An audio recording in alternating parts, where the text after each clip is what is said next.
warahmatullahi wabarakatuh. Salam sejahtera untuk kita semua. Perkenalkan, kami mahasiswa dari Universitas Pembangunan Pancabudi, Prodi Ekonomi Pembangunan. Video ini kami buat untuk menyelesaikan salah satu tugas mata kuliah Ekonomi Pembangunan dengan dosen pengampu Ibu Lia Nazliana SEMSI. Kami dari kelompok 2 yang beranggotakan 10 orang telah menyelesaikan tugas kami. So, ini dia videonya. Negara Amerika adalah negara dijajah yang mempunyai peran besar terhadap ekonomi di dunia, terutama bagi negara-negara berkembang. Negara ini memiliki sumber daya alam yang berlimpah, infrastruktur yang maju, dan produktivitas yang tinggi, sehingga membuat pendapatan per kapitanya termasuk nomor 6 terbesar di dunia. Berbicara tentang ekonomi, Amerika Serikat adalah negara kaya yang pernah mencatatkan pertumbuhan ekonomi sebesar 15,8 triliun dolar Amerika, yang dimana merupakan seperempat dari pertumbuhan ekonomi di dunia pada tahun 2012. Namun pada tahun 2020, pertumbuhan ekonomi di Amerika Serikat hancur akibat dilanda COVID-19 yang mengakibatkan Amerika masuk ke dalam jurang resesi menyusul negara maju yang seperti Jerman, Italia, Korea Selatan, dan Singapura, yang dimana ekonomi Amerika Serikat tercatat pada kuartal pertama minus 4,8%, yang menjadikan wabah COVID mampu menjatuhkan ekonomi negara terbesar di dunia ini. Bahkan pencapaian ini menjadi terburuk sejak krisis finansial di mana terjadi kredit macet pada tahun 2008, di mana mencapai minus 8,4%. Namun pada tahun kuartal kedua sampai keempat, Amerika mampu memperkuat ekonominya sebesar 33,4%. Hal ini menjadi kemajuan yang besar bagi Amerika untuk memulihkan kembali ekonominya. Perekonomian Amerika Serikat mulai menunjukkan pemulihan pada kuartal 1 2021 ini. Hal itu terlihat pada laporan pertumbuhan ekonomi yang mencapai 6,4%.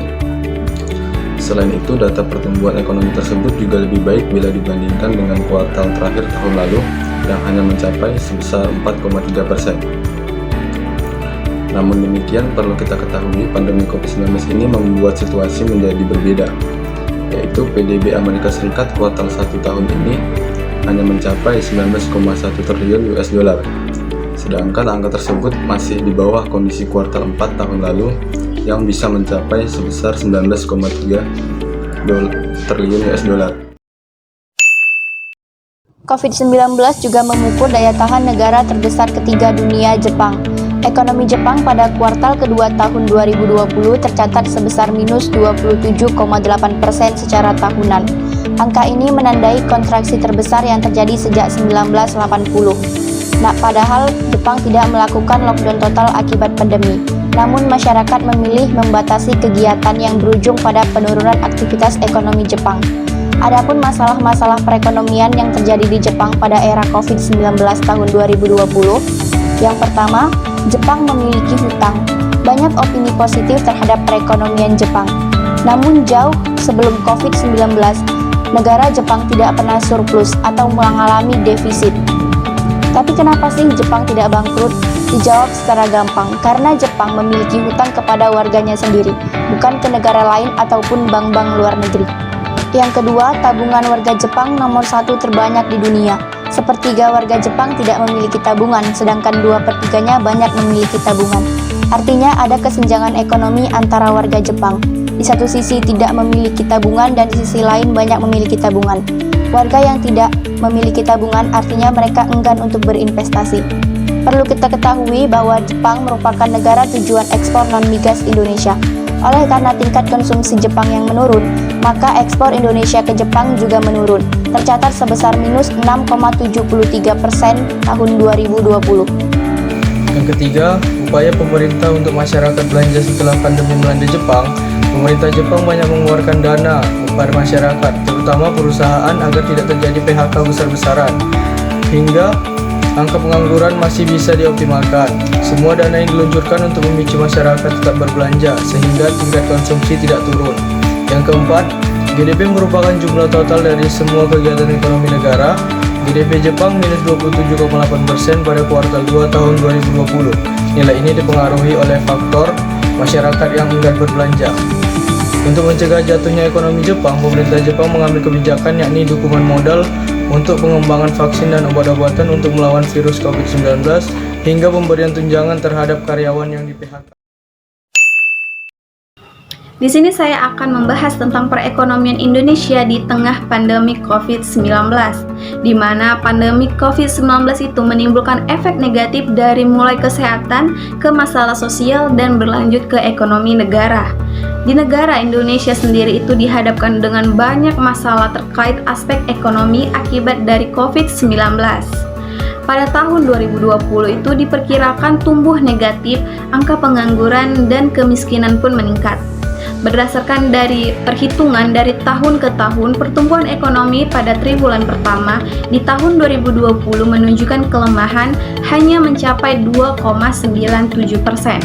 Dibandingkan capaian triwulan pertama di tahun 2019 itu sebesar 5,07%. Kita lanjut ke triwulan kedua, menunjukkan kemunduran sebesar negatif 5,32%. Data pada triwulan ketiga mengalami kontraksi pertumbuhan sebesar 3,47%, sedangkan triwulan yang keempat sebesar 2,19%. Dampak dari menurunnya presentasi ekonomi di Indonesia salah satunya adalah peningkatan angka pengangguran dan penduduk miskin yang disebabkan karena PHK. Baiklah, keputusan pemerintah yang menerapkan pembatasan sosial berskala besar atau PSBB di beberapa daerah sejak April 2020 berdampak luas dalam proses produksi, distribusi, dan kegiatan operasional lainnya yang pada akhirnya mengganggu kinerja perekonomian. Triwulan 2 merupakan puncak dari semua kelesuan ekonomi karena hampir seluruh sektor usaha ditutup untuk mencegah penyebaran COVID-19. PSBB sebagai langkah penanganan pandemi COVID-19 yang diterapkan pada sejumlah daerah di Indonesia merupakan faktor yang menyebabkan kontraksi pertumbuhan ekonomi pada triwulan 2 2020. Kebijakan PSBB untuk mencegah penyebaran COVID-19 menyebabkan terbatasnya mobilitas dan aktivitas masyarakat yang berdampak pada penurunan permintaan domestik. Penghasilan masyarakat yang menurun karena pandemi menyebabkan sebagian besar sektor usaha mengurangi aktivitasnya atau tutup total. Angka pengangguran pun meningkat. COVID-19 berimbas pada sektor ketenagakerjaan. Negara India. Hubungan India dan Indonesia telah terjalin erat sejak dulu kala, di mana hubungannya mengacu pada hubungan bilateral, di mana India merupakan negara dengan jumlah penduduk terbanyak kedua di dunia sekaligus terbanyak di Asia Selatan. Begitu pula Indonesia merupakan negara dengan jumlah penduduk terbanyak keempat di dunia sekaligus terbanyak di Asia Tenggara.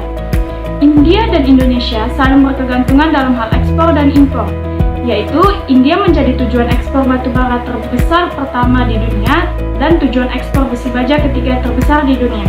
Namun, setelah virus COVID menyebar, seluruh perekonomian di negara yang terkena pandemi berubah dengan sangat drastis. Pada April hingga Juni 2020, perekonomian India menurun sebesar 23,9% dibandingkan tahun sebelumnya. Penurunan itu menyebabkan India merupakan salah satu negara dengan kinerja perekonomian yang terburuk. Kinerja investasi juga merosot 47% dibanding dengan yang tahun lalu. Berdasarkan kantor statistik setempat, pada kuartal 4 tahun 2020, PDB India tumbuh 0,4% dibanding periode yang sama pada tahun sebelumnya. Kondisi tersebut berbalik ketimbang kontraksi sebesar 7,3% pada kuartal 3 tahun 2020 dan 2,4% pada kuartal 2 2020. Saat lockdown nasional diterapkan selama 68 hari, menyebabkan jutaan imigran India kembali ke desa asal dikarenakan menganggur dan kehabisan uang. Kondisi ini membuat pemerintah dan bank sentral untuk menggelontorkan stimulus tambahan dan menurunkan suku bunga. Data PDB juga menunjukkan bahwa belanja konsumen, investasi swasta, dan ekspor ikut anjlok. Untuk nilai tukar US dollar terhadap rupiah sebelum masuknya virus COVID, tepatnya pada bulan Februari 2020, nilai tukar 1 US dollar sebesar 74,53 rupiah, dan setelah adanya COVID, nilai tukar rupiah melemah menjadi 71,59 terhadap US dollar. Begitu pula nilai tukar rupiah terhadap rupiah. Pada bulan Februari 2020, 1 rupiah sebesar 203.607 rupiah. Namun setelah terjadinya pandemi, Rp1 sebesar Rp191.121. Kembali lagi, pada India menjadi tujuan utama ekspor batubara pertama di dunia.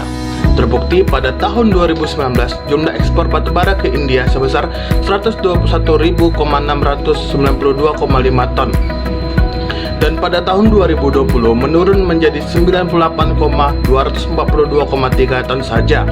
Untuk ekspor besi atau baja, pada tahun 2019 jumlah ekspornya sebesar 595,6 ton, dan pada tahun 2020 jumlahnya berkurang menjadi 231 ton.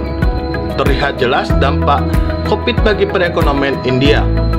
Dari melemahnya nilai tukar US dollar terhadap rupiah dan nilai tukar rupiah terhadap rupiah, begitu pula hubungan ekonomi India dengan Indonesia, di mana menurunnya jumlah ekspor batubara dan besi atau baja. Yang terakhir, menurunnya jumlah ekonomi India sebesar 23,9% pada kuartal 2 tahun 2020, di mana itu di saat itu maraknya virus COVID-19. Bisa kita simpulkan bahwasannya negara Amerika dan Indonesia sama-sama mengalami penurunan pertumbuhan ekonomi di masa pandemi COVID-19, di mana Indonesia sendiri banyak mengalami kemunduran yang sangat drastis dan menyebabkan banyaknya pengangguran dan kemiskinan di Indonesia. Sedangkan untuk negara Amerika sendiri, mereka juga banyak mengalami penurunan yang sangat drastis sehingga menyebabkan penyusutan sampai 4,8% di masa kuartal pertama di tahun 2020. Sedangkan untuk negara Jepang dan India juga mengalami kontraksi penurunan pertumbuhan perekonomian yang sama-sama diakibatkan oleh wabah COVID-19, yang dimana negara Jepang warganya lebih memilih untuk membatasi kegiatan meskipun pemerintahannya tidak melakukan lockdown total. Tercatat Jepang minus 7,8% secara kuartal dan minus 27,8% secara tahunan. Namun untuk mencegah masalah perekonomian tersebut, pemerintahnya melakukan kebijakan dukungan untuk mengembangkan vaksin dan obat-obatan. Sedangkan untuk India sendiri juga merupakan salah satu negara yang sangat mengalami kontraksi perekonomian akibat wabah ini, yang dimana pada kuartal kedua tahun 2020 perekonomiannya menurun sebesar 23,9% dibandingkan tahun lalu. Data PDB juga menunjukkan bahwasannya belanja konsumen, investasi, dan ekspor di India anjlok yang menyebabkan turunnya nilai tukar rupiah, sehingga negara ini merupakan negara yang cukup banyak kena imbasnya akibat COVID-19. Demikianlah video dan penjelasan dari kelompok kami. Saya mewakili teman-teman sekalian memohon maaf bila ada kesalahan. Kami tutup. Wassalamualaikum warahmatullahi wabarakatuh.